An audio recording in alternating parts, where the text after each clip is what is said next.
Kaya nga sabi ko mag-ingat si Senator Win kasi maganda naman future niya. Huwag ka magpagamit sa Malacanang at dun sa mga kasamahan mo kahit binibigyan ka ng high position. I'll give you the advice that someone I really respect gave me, which is receive, don't grab. I'll offer you a solution, Senator Win. Mag-meeting tayo, may naiisip akong solusyon. Mahirap umanap tayo ng solusyon kung sino ang tunay na Senate President. Receive, don't grab. Yan ang payo ni Senator Alan Peter Cayetano kay Senador Sherwin Gatchalian. Huwag din daw magpagamit sa mga kaalyado at sa Malacanang. Wait for your time, dagdag pa ni Cayetano. Pero kapag natenga ang Senado, nga pa rin ang mga Pilipino. Magandang gabi, ako si George Cahiles. Ako naman si Ivy Reyes. Napapanood tayo sa Free TV, Channel 31. Simulan na natin ang Agenda Weekend.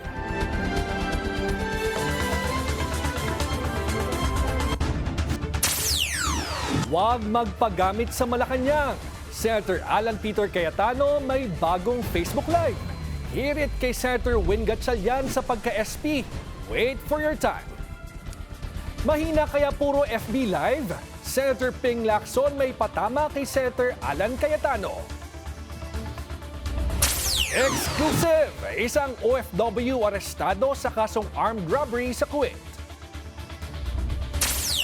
Death toll sa gumuhong gusali sa Pampanga umakyat na sa 28. There's no stopping Alex Ayala. Pinay tennis star pasok na sa finals ng Birmingham Open. As a supportive girlfriend, Kim Kardashian present sa Monaco Grand Prix para kay F1 racer Lewis Hamilton.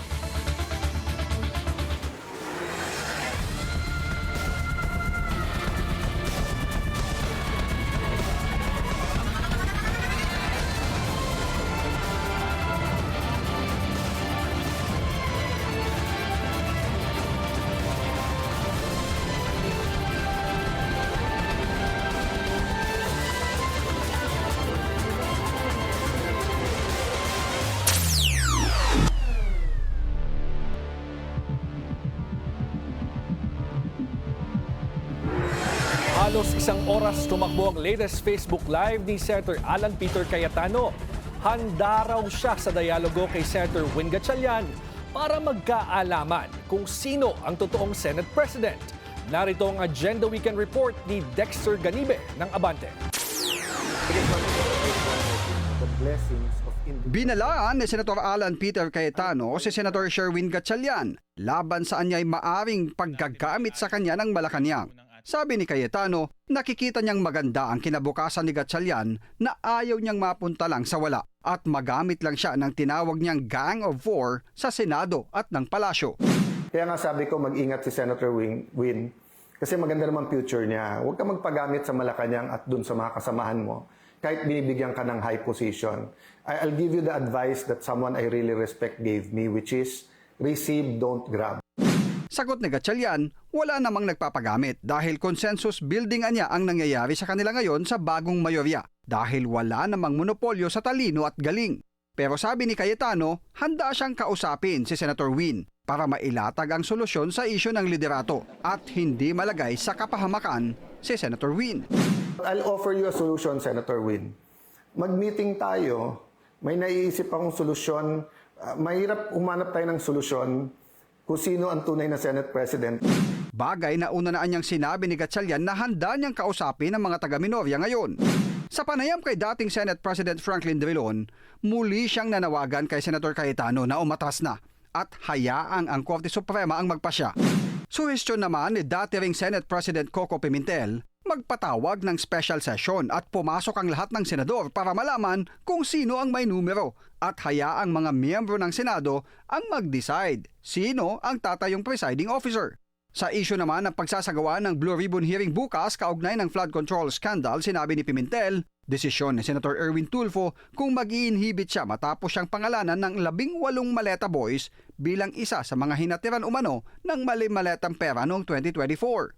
Humingi naman ng sorry si Senator Tulfo sa publiko at sa mga kapwa-senador sa kanyang mga naunang pahayag na pagpapaaresto, kukwelyuhan at bibit-bitin palabas ng hearing room ang sinumang senador na magtatangkang pigilan ang pagsasagawa niya ng Blue Ribbon hearing bukas June 8. Pag-amin ni Tulfo, mali ang mga binitiwan niyang salita at nadala lang daw ng bugso ng damdamin.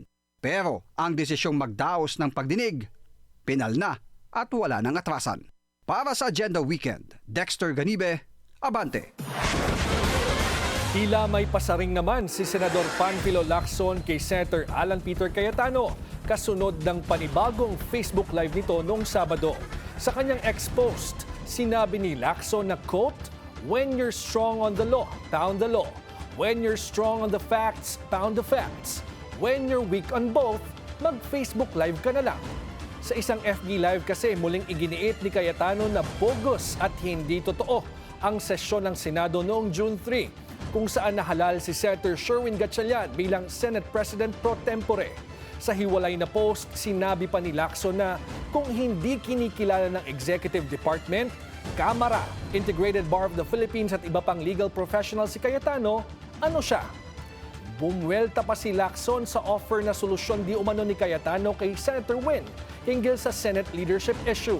Ani Lacson, quote, "Imagine that. The problem wants to offer a solution."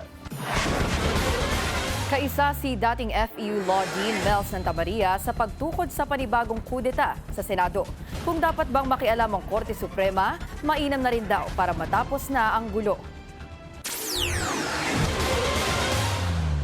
Kasunod ng debate sa constitutionality ng pagbabase ng new Senate majority sa landmark Avellino versus Cuenco case of 1949 na nagsasabing valid ang quorum of 12 out of 24 senators kapag beyond coercive reach na ng mataas na kapulungan ng ilang miyembro nito, may tugon si former FEU Law Dean Mel Santamaria sa argumento ng Cayetano Bloc na hindi maaaring i-impose ng Gatchalian Bloc ang Avellino case dahil pero hindi po maaring gawing shortcut ang Avellino upang pababain ang bilang ng mga senador na kailangan para sa quorum, sa eleksyon, at para magkaroon ng reorganization sa Senado.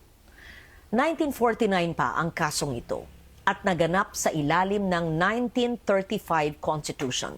Nagbago na ang ating saligang batas. 1987 Constitution na ang sumasaklaw po sa atin. ayon kay Santamaria, whether or not the Avellino ruling happened under the 1935 Constitution is irrelevant.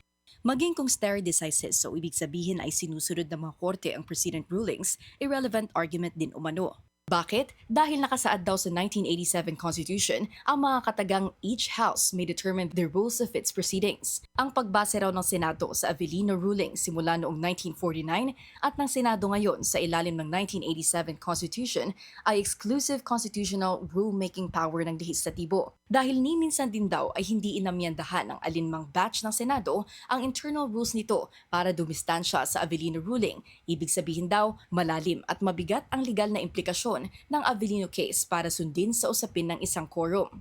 Dagdag ni Santamaria, hindi na kailangan pang manghimasok ng Supreme Court para solusyonan ang gridlock dahil gumana naman na raw ang batas nang piliin ng paksyon ni Gatchalian na kumilos para hindi maparalisa ang Senado. One block of senators tried to weaponize the quorum requirement in order to paralyze the Senate, while the other moved to prevent it, ani Santamaria.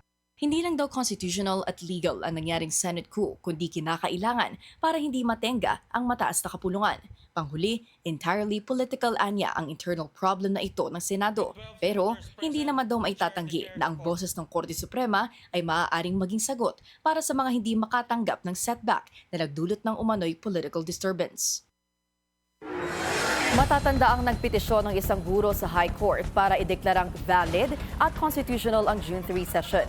Giit ng petitioner na si Barry Tayam, kumilos ang Gatchalian Bloc within the coercive power of the chamber dahil on the run si De La Rosa habang nasa selda naman si Senador Jinggoy Estrada. Aminado si Senador Cheese Escudero na inaasahan na niya ang pagbansag sa kanya bilang traidor matapos tumalon sa paksyon ni Senator Sherwin Gatchalian. Pero ang kanya raw desisyon, pagtalima lang sa konstitusyon. Nagbabalik si Dexter Ganibe ng Abante para sa detalye.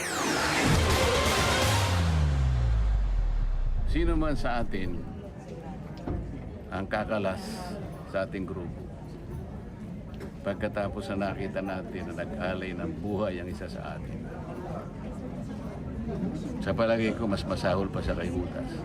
Yan ang babala ni Senador Rodante Marcoleta sa mga kasamahan niya noong Mayo 18 matapos ang tangkang kudeta sa liderato ni Senador Alan Peter Cayetano. Pero dahil sa patuloy na pag-boycott ng Cayetano Block sa regular session mula June 1 hanggang 3, nagdesisyon ang kanilang kasamahan sa nooy mayorya na si Senator Chis Escudero na pumasok at dumalo na sa sesyon. At hindi lang siya dumalo, umanib pa sa Gatchalian Block para mabuo ang quorum at matuloy ang huling sesyon ng Senado para sa first regular session ng 20th Congress. Say ni Cheese, nagpasya ako na itigil na yung kawalan ng sesyon sa Senado. Nagpasya ako na hindi pwede magpatuloy na walang sesyon ng Senado dahil nakasaad din sa saligang batas. Hindi pwedeng mag-adjourn ang Senado ng sosobra sa 3 araw nang hindi nagpapaalam sa kabilang kamara. kung hindi pa raw nakapagsesyon ang Senado noong June 3, malalabag na ng Senado ang nasabing probisyon sa saligang batas. Nang tanungin si Escudero sa isyu ng posibleng pagbansag sa kanya ng mga dating kasamahan bilang traidor, iginiit niya na ang kanyang aksyon ay para sa trabaho ng isang senador at bahagi ito ng serbisyo publiko. Expected naman daw kung ganon ang mangyari. Kasama yun siguro, pero ang tatawag sa yung traidor, yung hindi sumasang-ayon sa'yo. Sa totoo lang, JC, sa sobrang polarized ng ating bansa ngayon, wala nang makakakuha ng suporta ng 80% siguro, 70%, o baka 60%. Maswerte ka na kung may posisyon ka at 55% sumama sa'yo. Nanindigan si Escudero na dati ring naging Senate President na walang presidente ngayon ang Senado at tanging acting Senate President lang dahil kailangang iluklok ng 13 senador ang presidente ng Senado. Handa raw siyang harapin ang pasya ng taong bayan sakali mang tumakbo siyang muli sa halalan at makikita sa balota anuman ang desisyon ng nakararami sa kanya. Pero kung magdesisyon siyang hindi nalalahok pa sa eleksyon, mananatiling nakabitin kung suportado ba siya ng nakararami sa kanyang naging pasya noong Hunyo 3 na tumalon at umanib sa paksyon ni Gatchalian. Para sa Agenda Weekend, Dexter Ganibe, Abante. Humahaba pa ang listahan ng mga sumusuporta sa naging kudeta sa Senado na nagluklok kay Senator Sherwin Gatchalian bilang acting Senate President. Si Gatchalian mismo naglapag pa ng mga resibo. Tila walang atrasan ang deadlock sa Senado dahil si Senate Pro Tempore Sherwin Gatchalian sumangguni sa mga legal na ekspertong may sapat na kaalaman anya pagdating sa patakaran ng Senado. Sa isang social media post ngayong araw, inihanay ni Gatchalian ang kumikilala sa kanyang posisyon bilang pangalawa sa pinakamataas na lider ng Senado. Nariyan daw ang Integrated Bar of the Philippines na sinabing lehitimo ang quorum of 12 dahil may 2 senador na hindi makakadalo sa plenaryo. Isinama rin ni Gatchalian ang ilan sa mga constitutional expert gaya ni na retired Justice Adolfo Azcuna, Archbishop Socrates Villegas at Dr. Pacifico Agabin na nagsabing hindi bago ang pangyayaring 12 ang justified number for a quorum. Sa isang pahayag kasi na inilabas ng law deans under the organization, ipinaliwanag ng mga propesor na hindi intensyon ng constitutional framers ang bigyang kapangyarihan ang gaya ni Senator Ronald Bato de la Rosa na kasalukuyang nagtatago para i-hold hostage ang buong lehislatura. It's a choice between the insistence of numbers over the functioning of the legislative branch of government, ayon sa mga propesor. Kahit daw hindi pagdebatehan ang eleksyon noong June 3, ang ruling ng pinagtatalo ng Avellino versus Cuenco of 1994 ay nakatuon sa realidad ng politika sa bansa. At para sa mga propesor, ang realidad, may 12 senador ang dumalo sa plenaryo at nagtrabaho, habang may 11 nagtago umano sa kanilang mandato.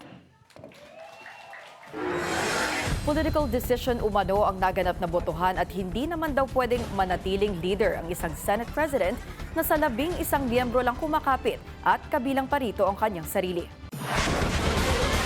Muling nanindigan ng Malacanang na wala itong ibang kinikilalang liderato sa Senado kundi ang paksyon ni Acting Senate President Win Gatchalian. Sa isang panayam, sinabi ni Palace Press Officer Yusek Claire Castro na kung nais ng Gatchalian Block na humiling ng special session, makipag-ugnayan lamang sa kanila. Huwag na rin daw ipilit ni Senator Alan Peter Cayetano ang kanyang posisyon. Ang Pilipinas daw, totoong leader ang kailangan at hindi mga opisyal na sarili lang o kaalyado ang pinagsisilbihan. Muli ring ipinunto ng palasyo na hindi ito makikialam sa mataas na kapulungan dahil nire-respeto ni Pangulong Bongbong Marcos na ang ehekutibo at lehislatura ay pantay na sangay ng gobyerno. Kaugnay ng balitang yan, makakausap po natin si Professor Jean Frasco.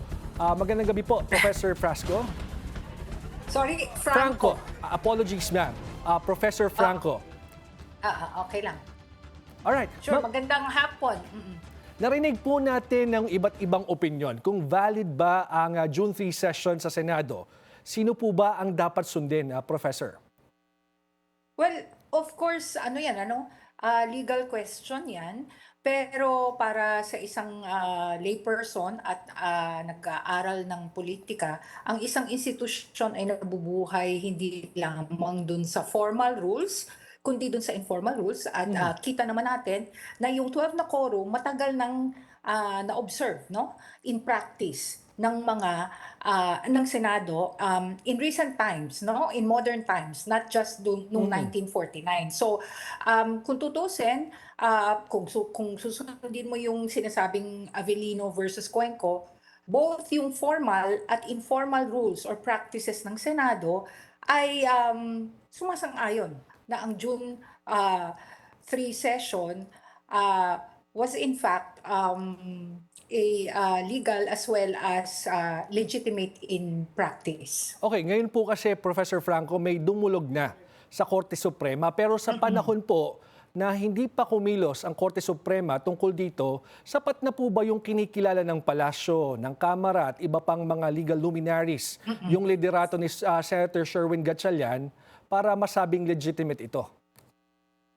At tama, habang dumadami ang mga grupo na kumakampi o kumikiling dun sa faction ni Senator Gatchalian, syempre nadadagdagan yung tinatawag na legitimacy. Ibig sabihin, nagiging katanggap-tanggap, no, yung June 3 session, no? Pero sa akin palagay, sana hindi na umabot sa ganun, no? Sana, I don't know kung kailan mangyayari ito, kung may special session man, sana yung pang-13 senador ay lumantad na.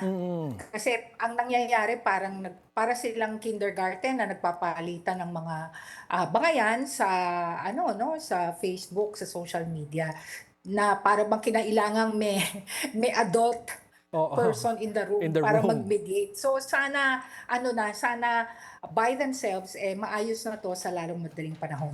Pero Prof, paano kung sa pagkakataon na i-boycott naman nung 11 yung yung session, kung magkaroon ng special session? Dahil nga po, paninindigan nila na it's their call supposedly. Sila dapat ang humingi ng special session at hindi yung grupo ni Senator Gatchalian.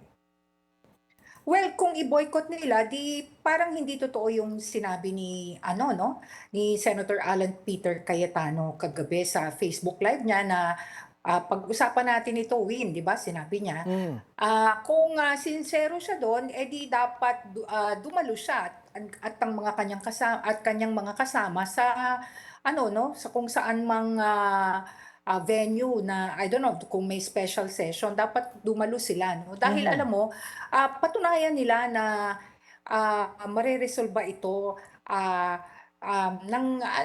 by themselves, na hindi nila kailangan ng iba pang intervention. Opo. At siguro mas magiging madali yung sitwasyon kung finally medyo lalaki po yung mayorya para po mas maging legitimate at mas madaling tingnan yung sitwasyon nila sa Senado, as you mentioned. Yes, exactly. Okay. Tama. Now, as far as I understood po what you said, you subscribe to the functional approach ng Avellino versus Cuenco. Bakit po ang isang SC ruling based on the 1935 Constitution ay applicable pa rin to the 1987 Constitution?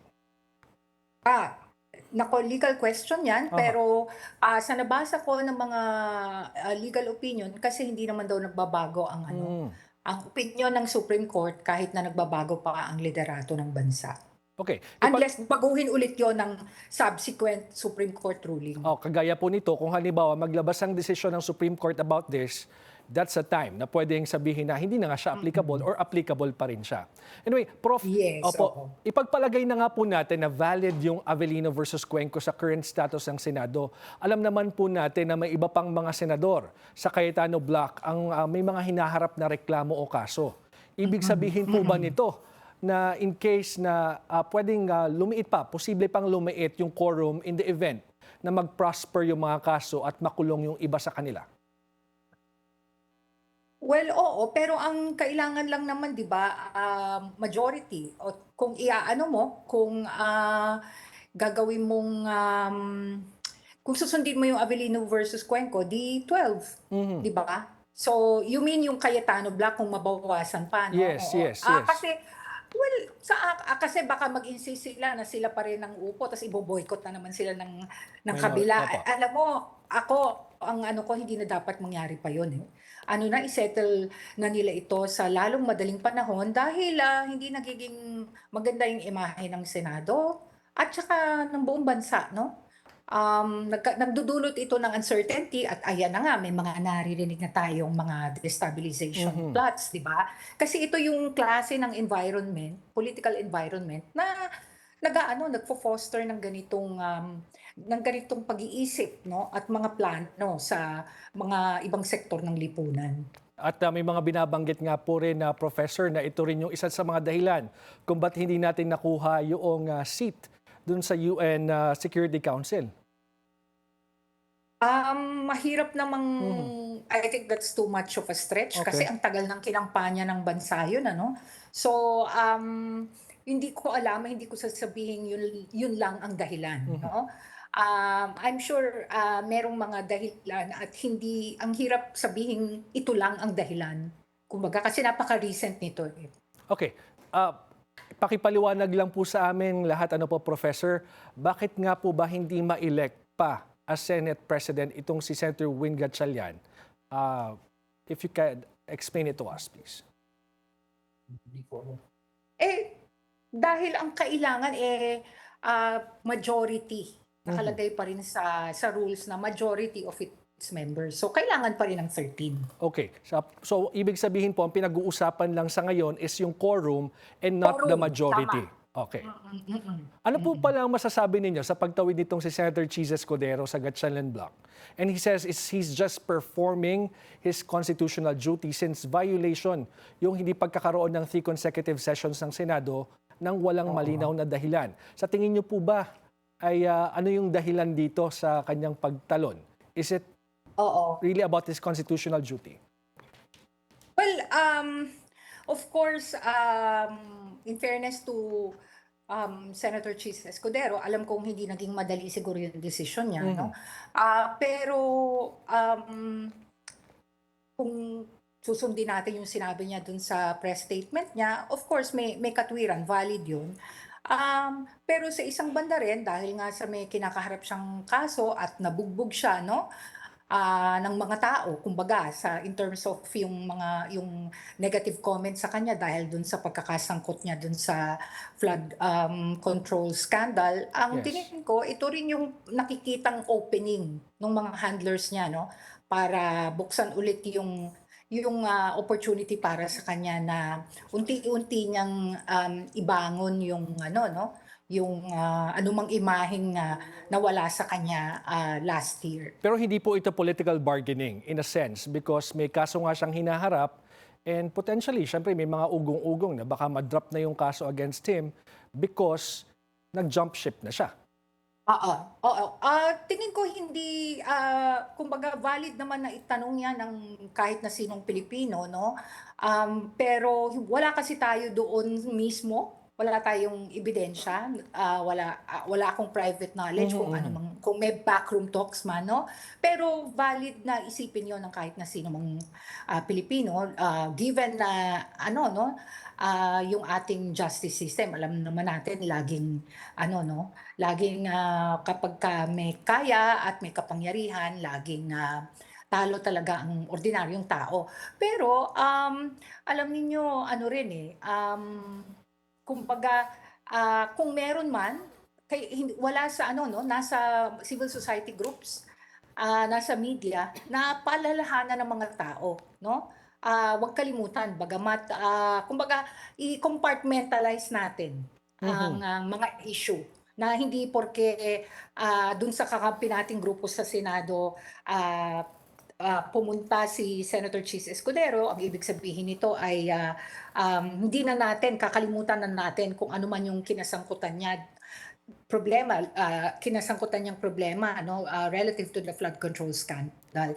Dapat patuloy pa rin natin hangga't hindi natin nakukuha yung sagot dito, patuloy pa rin natin i-remind ang publiko at saka ang civil society, patuloy pa rin uusigin ang justice system ng bansa na ipagpatuloy kung ano man ang mga kasong mayroon. Alright, sama-sama po tayong magbabantay. Maraming salamat po sa inyong oras, Political Analyst Professor Jean Franco.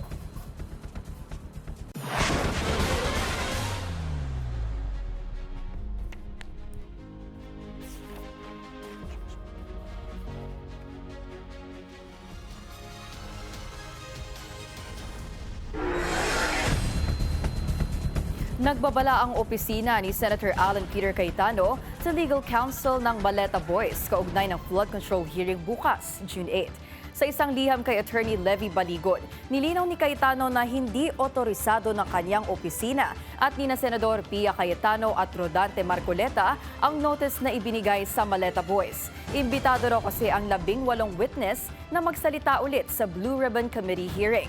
Pero ayon kay Cayetano, hindi sila mabibigyan ng procedural safeguards at protection dahil gagawin daw ito without the authority of the duly designated chairpersons. Dumistansya si Ombudsman Jesus Crispin Remulla sa mga nakipag-usap umano kay Senador Jinggoy Estrada para maabsuelto sa kaso. Una kasing sinabi ni Estrada na inalok siyang umalis sa paksyon ni Senator Alan Peter Cayetano para mabasura ang kanyang mga kaso kaugnay sa flood control scandal. Sa kanyang programang executive session sa DZRH, sinabi ni Remulla na wala siyang anumang kasunduan sa senador. May mga sinabi kasi si Jinggoy na si Senator Jinggoy Estrada na marami na kumakausap sa kanya tungkol sa mga kaso. Ang sasabihin ko lang sa mga kung sino man ang mga akusado, mayroong kumakausap, hindi ho ako nakikipag-usap kahit kanino tungkol sa ganyang bagay. Kung ano ebidensya, we will follow the evidence. Nakakulong si Estrada sa New Quezon City Jail dahil sa non-bailable plunder case. 3 Pilipino sugatan sa drone attack sa Kuwait.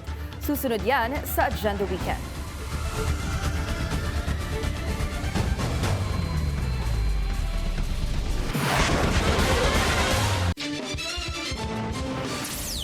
Traffic check muna tayo ngayong linggo sa Marcos Highway, SM Marikina. Maluwag ang daloy ng mga sasakyan sa north at southbound lanes. Arestado ang isang OFW matapos magnakaw di umano sa isang branch ng Money Exchange Company sa Kuwait. Nanakit pa di umano ang suspect ng mga empleyado at nanakot. Gamit ang baril na kalaunan ay nadiskubring peke pala.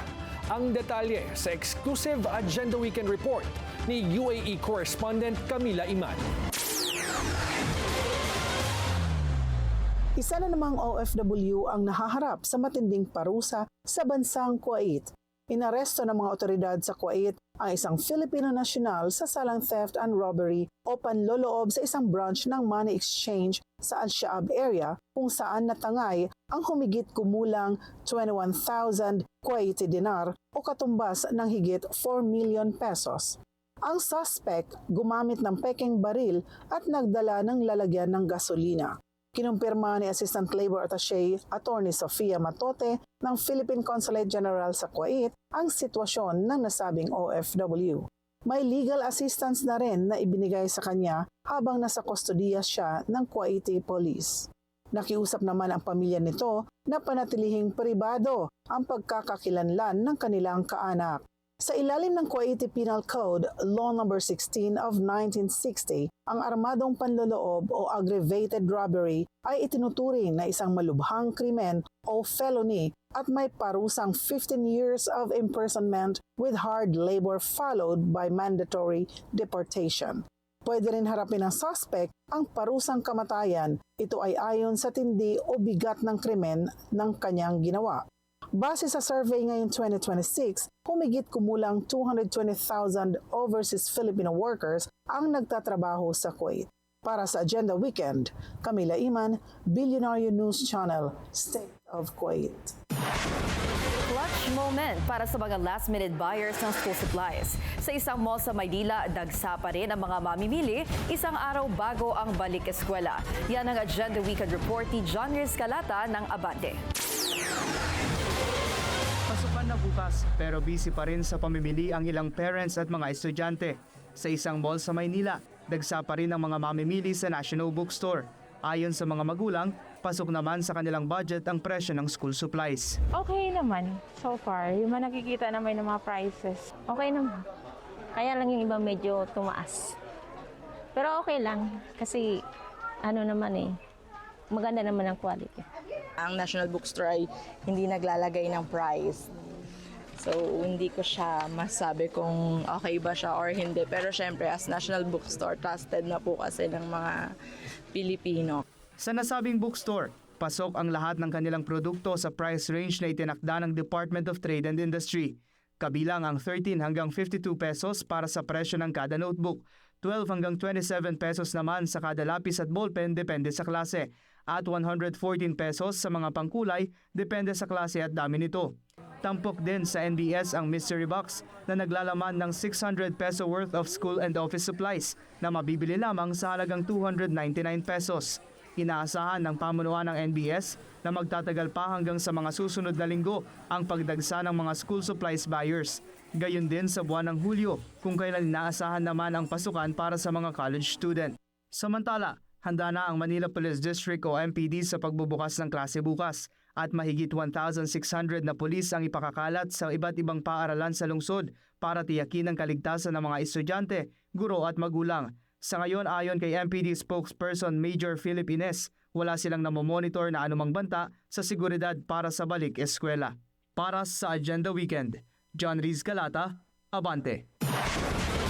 Naka-heightened alert ang Philippine Coast Guard bilang bahagi ng Oplan Biyaheng Ayos Balik Eskwela 2026. Sa datos ng PCG, umabot na sa mahigit 18,000 outbound passengers at mahigit 16,000 inbound passengers ang na-monitor hanggang kaninang umaga. Mahigit 5,000 frontline personnel din ang ipinakalat para bantayan ang mga operasyon sa karagatan at tiyakin ang maayos na paggalaw ng mga pasahero. Paalala ng PCG sa publiko, agahan ang biyahe at makipagtulungan sa mga otoridad para sa aberya-free na biyahe ngayong balik eskwela. Posible namang maapektuhan ang balik eskwela sa Albay matapos ang lindol nitong Biyernes. Ilang silid-aralan ang nagtamo ng pinsala. Narito ang Agenda Weekend Report ni Rosas Olarte ng Abante.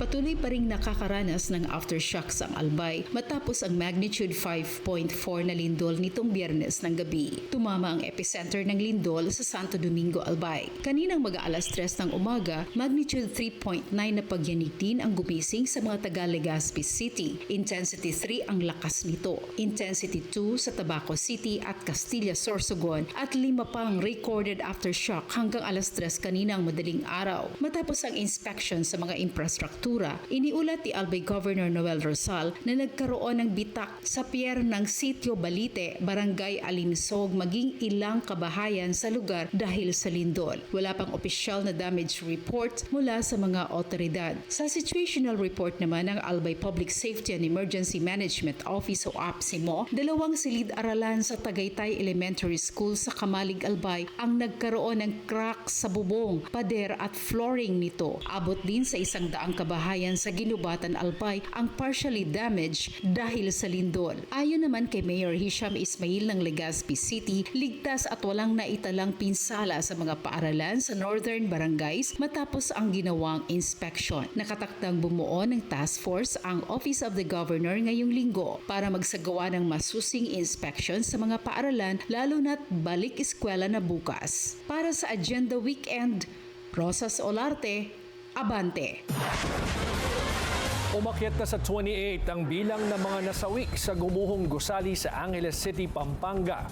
Ayon sa mga otoridad, isa pang katawan ang na-recover kagabi sa nagpapatuloy na search at retrieval operations. Nitong Miyerkules, sinabi ng mga responder na 30% na ng debris ang natanggal sa lugar. 2 linggo na matapos ang trahedya pero missing in action pa rin ang may-ari at contractor ng naturang building.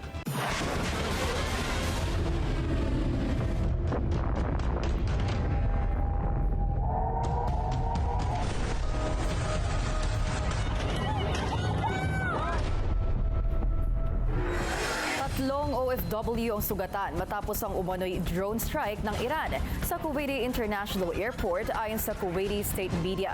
Pagtitiyak ni Migrant Workers Secretary Hans Leo Kakdak na bisita na ng ahensya at OWA ang mga biktima. Ginamot umano ang dalawa sa kanila matapos makalanghap ng usok, habang ang isa naman ay kinailangan daw tahiin ng kamay at ulo matapos magtamo ng sugat. Tinatrabaho na rin anila ang pagpapauwi sa mga naturang Pilipino. Itinanggi naman ng Iran ang nasabing pag-atake.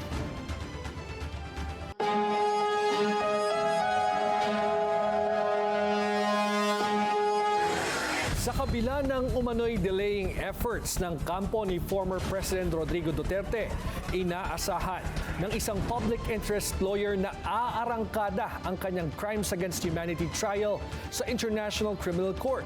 Ayon kay Team Pinas convener Attorney Dino De Leon, for the first time, mabibigyan ng legal venue ang drug war victims.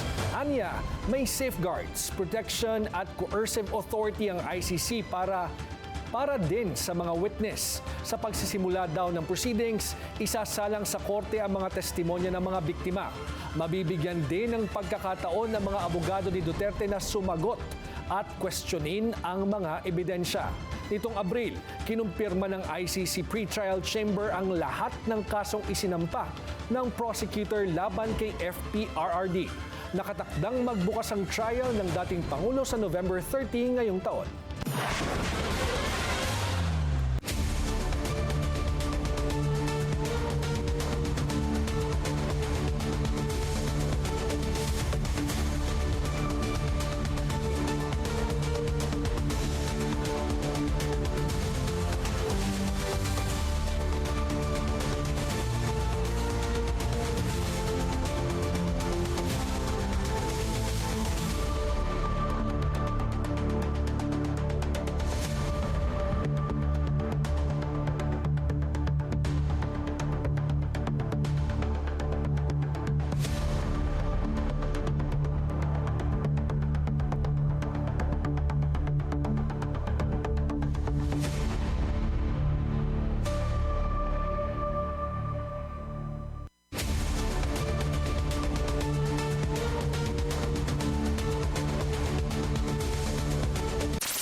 Tila terrible daw kung tutuusin ang 6.8 inflation rate noong Mayo ayon sa ilang eksperto.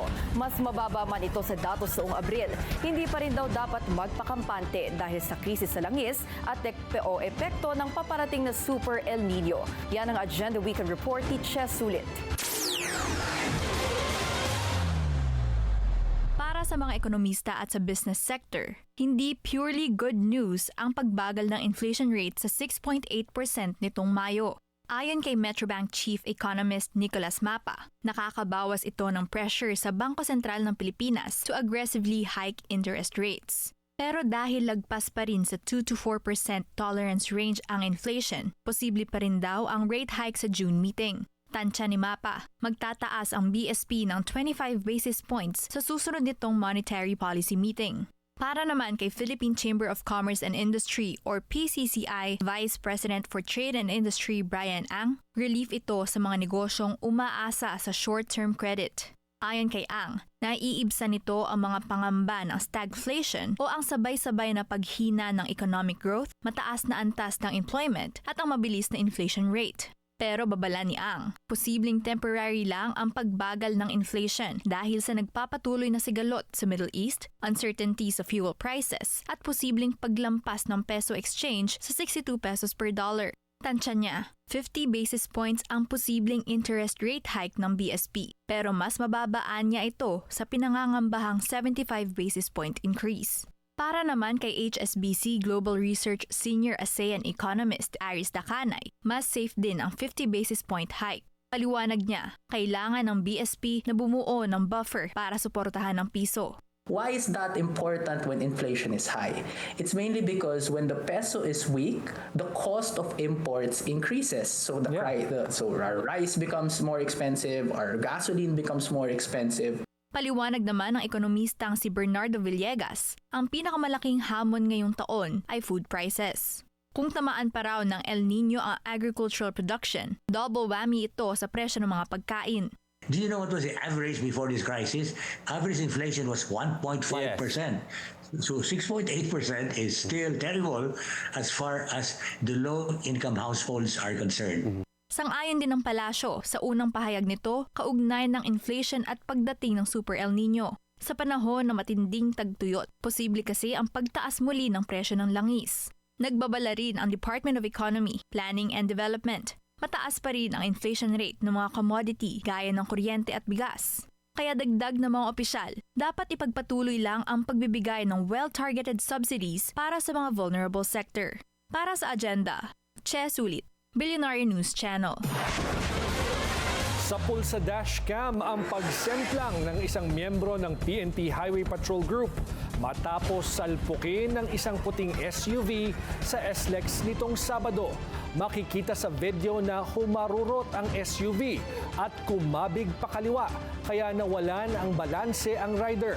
Agad ding umalis ang SUV at tumakas matapos ang insidente. Pinaiimbestigahan na ng PNP HPG ang nangyari. Nasa stable condition na rin daw ang police rider matapos magtamo ng minor injuries. Nagtipo ng iba't ibang fisherfolk at environmental groups ngayong araw bilang bahagi ng paggunita sa World Oceans Day. Dito, iginiit ng mga grupo ang kalayaan na maglayag sa sarili nating karagatan. Yan ang Agenda Weekend Report ni Joan Manalo. Kasabay ng paggunita ng World Oceans Day ngayong Hunyo, ang patuloy na pakikipaglaban ng mga mangingisda sa karapatan nilang maglayag sa mga karagatan ng bansa. At ang isa sa mga hiling ng fisherfolk groups at marine advocates, suporta para maprotektahan ang 15-kilometer municipal water zones ng Pilipinas. Ayon kay Von Hernandez, Vice President ng Oceania Philippines na isang marine protection group, patuloy na nalalagay sa kompromiso ang mga lokal at maliliit na mangingisda hanggat may balakid sa kanilang kabuhayan at pinagkukunan ng pagkain. Kahit sinong mangingisda ang tanungin mo mula Cavite, Romblon, Palawan, Zamboanga, sasabihin nila sa inyo na itong municipal waters patuloy na pinapasok ng mga tinatawag nating komersyong mangingisda. At ito ay labag sa batas at ito ay isyu ng hustisya para sa ating mga mangingisda. Nagtipon-tipon ng mga grupo ng mangingisda at marine advocate groups sa UP Sunken Gordon ngayong araw para ipanawagan ang pagpapatigil sa mga anilay destructive projects tulad ng reclamation at seabed clearing sa loob ng 15-kilometer municipal water zones na dapat ay malayang nagagamit ng mga Pilipinong mangingisda.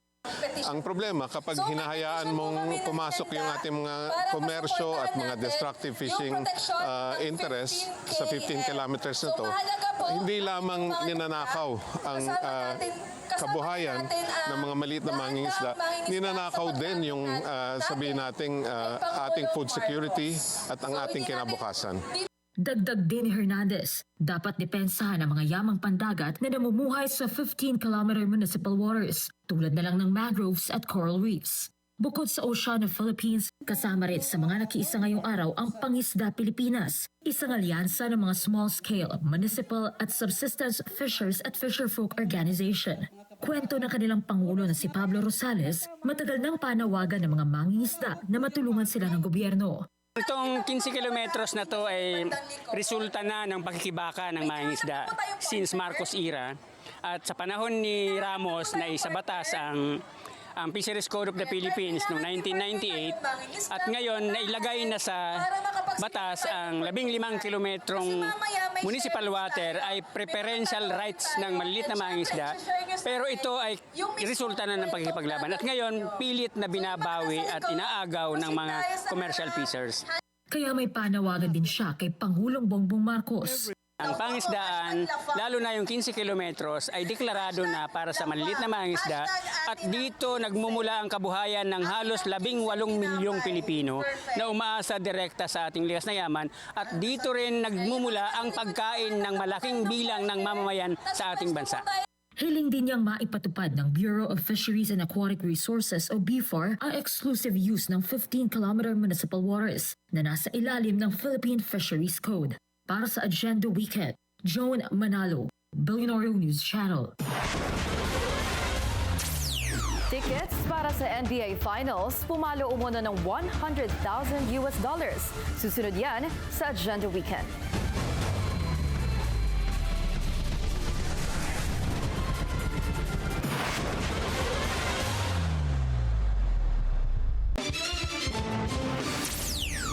pang traffic check ngayong linggo sa EDSA White Plains. Moderate ang daloy ng mga sasakyan sa north at southbound lanes. Dumating na si Pope Leo XIV sa Spain. Sinalubong siya ni ng King Felipe VI at Queen Letizia at ng Spanish crowd sa Madrid Royal Palace. Dito nakatakda niyang pasinayaan ang bagong tore ng Sagrada Familia Basilica sa Barcelona.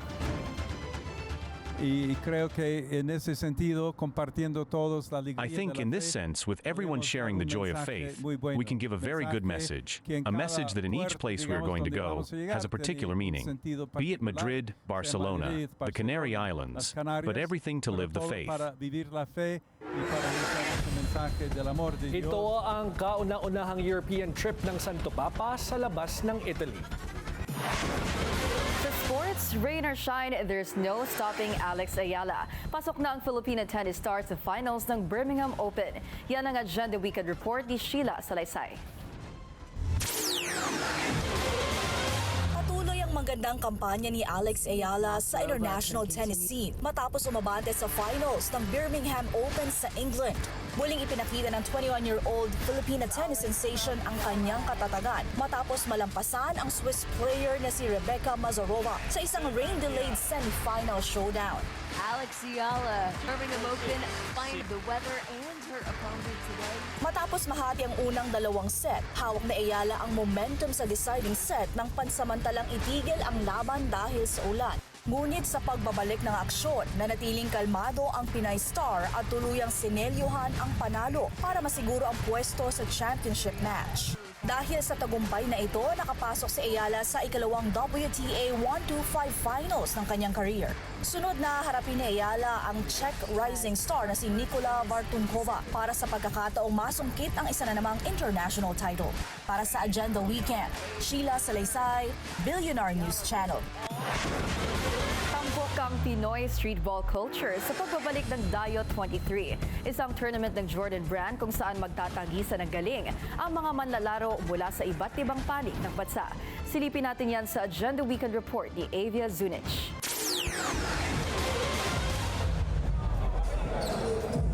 Naging sentro ng atensyon ng sigla at kultura ng Filipino streetball sa Dayo 23 by Jordan. Isang celebration na pinagsama-sama ang mga manlalaro, content creators at basketball fans.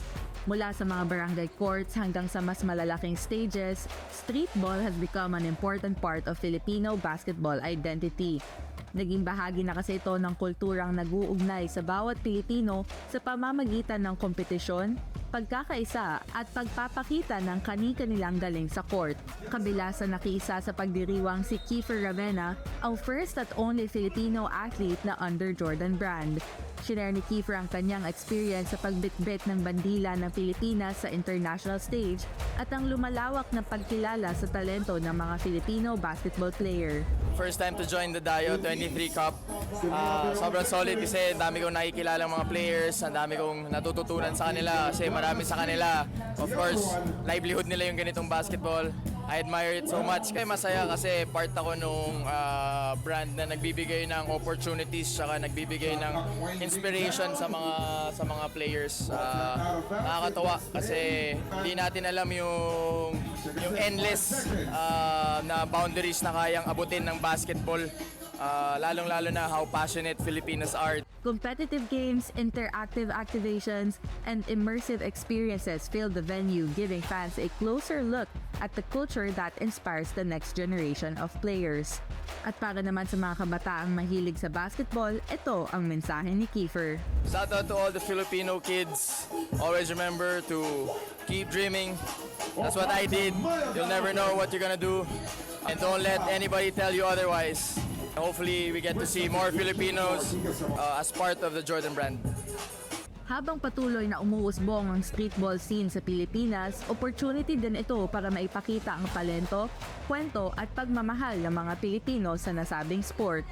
Para sa Agenda Weekend, Avia Zunich, Billionaire News Channel.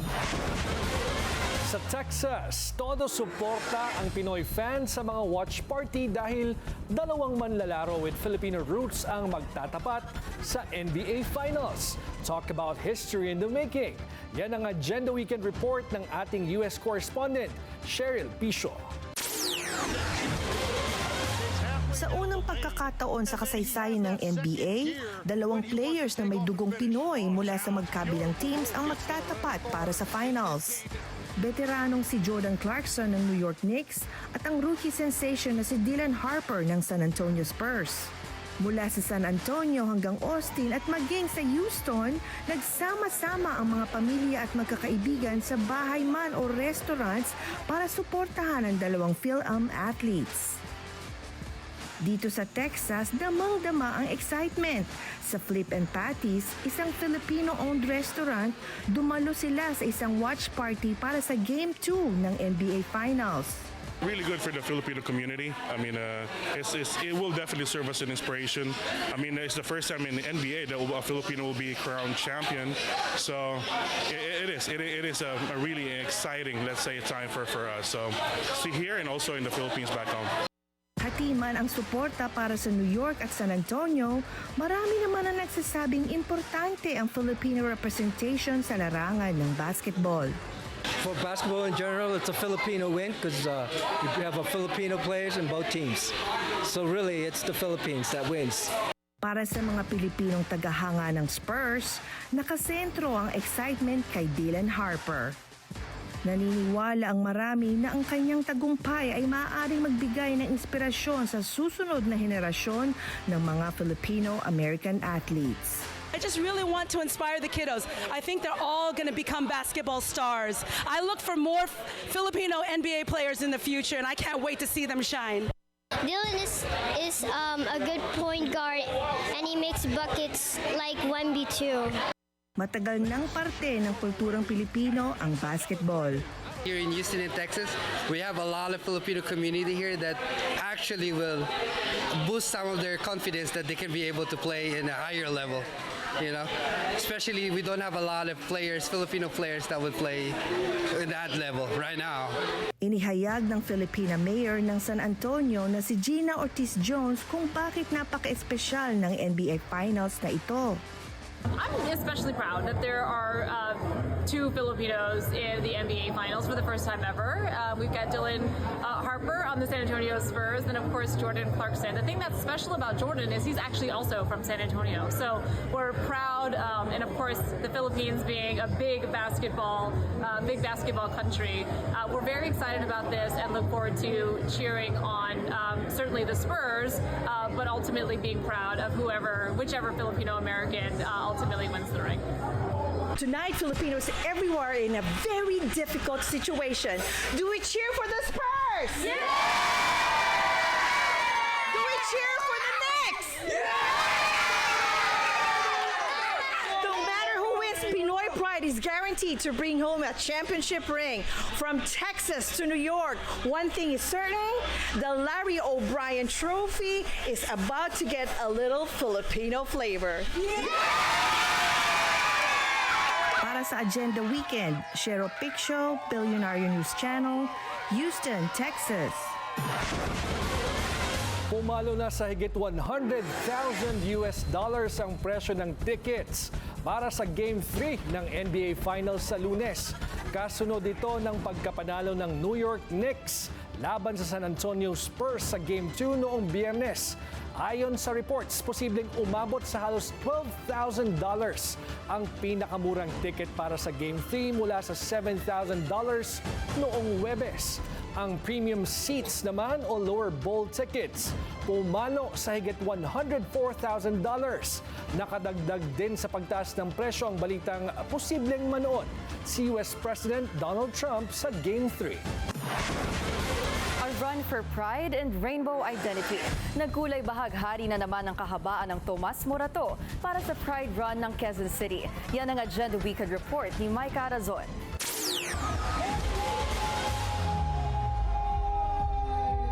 Napuno ng kulay ang kahabaan ng Tomas Morato sa Pride Run na kick-off event ng yearly Love Laban ng Quezon City Government. kasabay na makukulay na running outfits ng mga lumahok ang kanilang panawagan para sa equal rights. So, dahil binigyang daan ito, ang pagkilala, pagdiriwang at pagpapahalaga natin sa LGBTQI+ community. Sa bawat akbang ng ating pagtakbo, ipakita po natin ang ating sama-samang paninindigan para sa isang lipunang may paggalang sa pagkakaiba, kumikilala sa identidad ng bawat isa at tumatanggap sa lahat ng may pantay na dignidad at karapatan. Mas pinatingkad pa ng mga guest artists ang selebrasyon.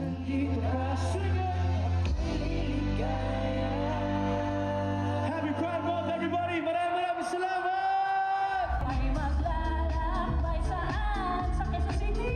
All out naman ang paglayag ng couple na sina Sheena at Sandra hanggang finish line. Maipasa pa rin yung Soji Equality Bill. Sana man yung Soji Equality Bill na hanggang magulit pa. Kapag yung state ng college natin ngayon, sana mabigyan pa yung pagkasin ng Soji Equality Bill para sa equal rights, para sa karapatan ng Namahagi rin ng free HIV test kits at contraception sa fun run para sa awareness at protection. Sa ika-4 na taon ng Love Laban, maliwanag pa rin ang adhikaing burahin ng konsepto ng maling pagtingin at konsepsyon sa mga miyembro ng LGBTQIA+ community at ipaglaban ang respeto at pagkakapantay-pantay anuman ang kasarian. Para sa Agenda Weekend, Mai Carason, Billionaire News Channel. Dismayado ang fans the American singer-songwriter Charlie Puth after he canceled his show in Orlando, Florida due to illness. Sinabi ni Puth through his IG story that even he was disappointed to scrap his show na part of his Whatever's Clever world tour. Paliwanag niya, he's been sick for the last few days and was instructed to rest or else. Mas marami pang dates ang maka-cancel sa kanyang tour. Hindi naman sinabi ng singer-songwriter ang kanyang sakit, but he can't physically perform daw at wala siyang boses. Kim K arrives at the paddock. Spotted si Kim Kardashian sa Monaco Grand Prix supporting her rumored boyfriend Lewis Hamilton. The 7-time Formula 1 world champion finished P3. Kasama ni Kim manood ng F1 qualifying session ang kanyang kapatid na si Chloe. Kim and Lewis sparked dating rumors matapos ang ilang romantic meetups noong mga nakaraang buwan. Una nang nakita ang dalawa na magkasama sa iba't ibang biyahe kasama ang mga anak ni Kim. At Ivy, Lunes na bukas. Yes, so much to watch out for. Anong mga inaabangan mo bukas? Inaabangan ko kung dadalo ang 18 bagmen sa Blue Ribbon Committee hearing. Ang sagot ko lang dyan ito. 6-7. 6-7, because today is 6-7. Yes. Pinagandaan ko talaga. Pinagandaan mo talaga yung 6-7 na yan. Pero one thing's for sure tomorrow, tuloy ang NBA Game 3 at pasok ka na. At $100,000 daw ang tickets. At yan ang ating Agenda Weekend ngayong linggo. Para sa mga karagdagang balita, bisitahin ang aming official website, dnc.ph. Ako si Ivy Reyes. At ako si George Cahiles. Sa bawat issue may anggulo at ang balita, may agenda.